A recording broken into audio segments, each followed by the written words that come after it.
Le quartier de Gonzacqueville dans la commune de Port-Bouët en chantier.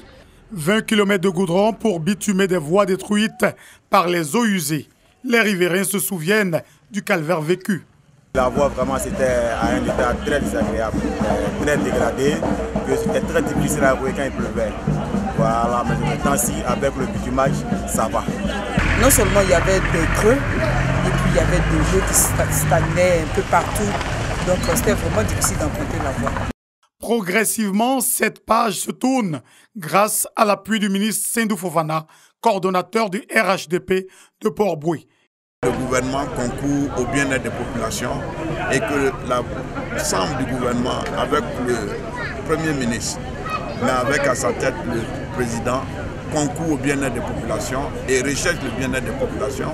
Et quand ils sont saisis des difficultés de cette taille, ils n'hésitent pas un seul instant à agir là où il faut et c'est le lieu de leur dire merci. Cette action de développement va se poursuivre dans d'autres secteurs d'activité. Entre autres, l'insertion des jeunes dans le tissu socio-économique et l'autonomisation des femmes de Port-Bouët.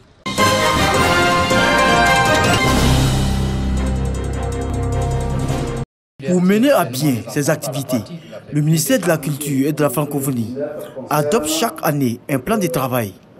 La tradition a été respectée cette année. Au cours d'une rencontre des membres du cabinet de ce département, les activités menées en 2018 ont été passées au peigne fin.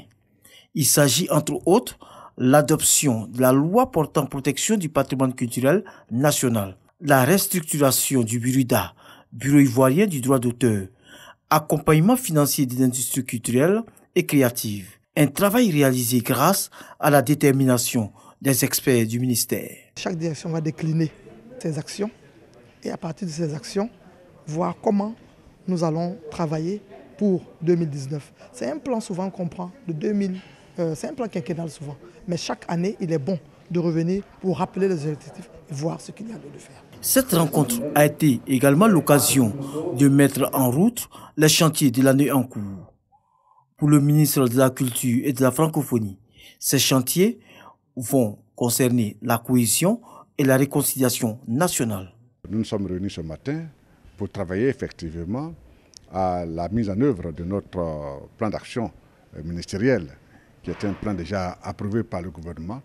Il s'agit pour nous de définir avec nos collaborateurs les axes prioritaires, ces axes qui sont déjà approuvés à travers des dotations budgétaires, afin que dans l'harmonie et dans l'efficacité, nous puissions atteindre ces objectifs.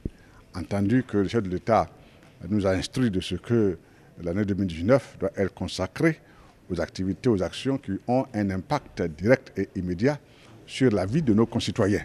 Donc nous sommes réunis ce matin pour passer en revue les actions qui peuvent contribuer à renforcer l'unité, à renforcer la paix à travers les actions culturelles dont nous avons la charge. Le ministre Maurice Kwaku Bandama a encouragé l'investissement des opérateurs privés dans le domaine de la culture et annoncé la construction des centres culturels dans les différentes régions du pays.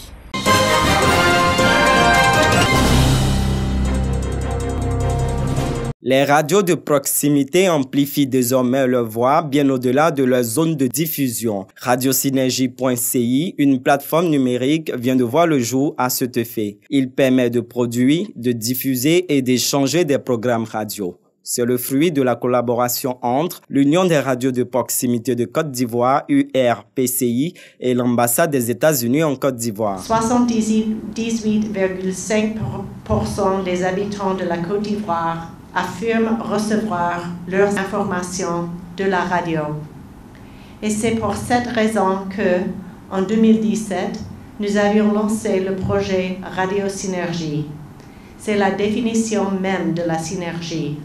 Travailler ensemble pour créer une communauté entière de radios qui est plus forte et efficace et qui ont plus d'influence que la somme de ses parties. Présentant la web radio, le chef de projet Diarassou Bazoumana a indiqué quelques innovations. L'écoute d'une fréquence en différé ou en temps réel et la possibilité de formation à travers l'onglet Radio École communautaire. Une trentaine de radios privées non commerciales réaliseront des productions sur 9 thématiques, entre autres l'agriculture, la santé, la démocratie et la bonne gouvernance. De quoi donner de la visibilité aux radios de proximité. C'est vrai que nous faisons des productions localement, nous avons une couverture locale, mais aujourd'hui, grâce aux nouvelles technologies, nous pouvons exporter nos voix.